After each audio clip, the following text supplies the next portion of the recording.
गिबियावनो खुलुमबाय नोंथांमोनखौ बयखौबो आंनि चेनेलाव।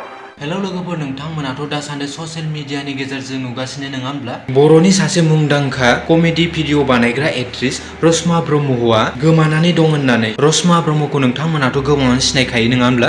बिथांजोआ सासे जाखांफुनाय इउटुबार आरो फेसबुक कन्टेन्ट क्रिएटर। मिथिनो मोननाय बायदिब्ला रसमा ब्रह्मआ थांनाय 10 जुन रबिबार खालिनिफ्रायनो गोमानानै दं होनना न'खरनि सुबुंफोरा फोरमायथिनानै होदों। आरो लोगोसेनो नोंथांमोना रसमा ब्रह्मनि भिडिअखौ नायनानै मोजां मोनोब्लाबो बिथांनि सोमोन्दै जेबो मिथियाबो जानो हागौ नङा होमब्ला? रसमा ब्रह्मआ क'क्राझार जिल्ला मंगलजरा माटियादल गामिनि जारिमिन ब्रह्मनि बिसिमोन। आरो लोगोसेनो रसमा ब्रह्मआ 9 बोसोर बैसोनि फिसाजोबो दङ। आरो लोगोसेनो रसमा ब्रह्मखौ न'खरनि सुबुंफोरा गोबां जायगायाव नागिरदोंब्लाबो नाथाय दासिमबो नागिरना मोननाय जायाखै। बेनिखायनो रसमा ब्रह्मखौ न'खरनि सुबुंफोरा मोनफिननो थाखाय सोरबाफोर बर' रायजो राजाफोरा बहाबा नुसनबायोब्ला गोजौआव होनाय मबाइल नाम्बाराव खौरां हरनो थाखाय न'खरनि सुबुंफोरा बयखौबो खावलायहरदों। आरो लोगोसेनो रसमा ब्रह्मआ मा जाहोननि थाखाय खारदों एबा सोरजोंबा खारदों नामा बेनि जेबो क्लेरिफिकेसन मोननाय जाथ'वाखै। आरो लोगोसेनो रसमा ब्रह्मखौ आं बेखौनो बुंनो सानो, बिथांजोआ सोरजोंबा हाबा जाखांनाय हिनजाव गोनांखा एबा गथ' गोनांखा हौवाजों खारदोंब्ला थाबैनो बिथांजोआ फैफिननांगौ। मानो होनोब्ला मालाय हिनजाव गोनांखा गथ' गोनांखानि न'खरखौ सिफायनानै नोंथांजोआ मालाबाबो गोजोन संसार जानो हानाय नङा।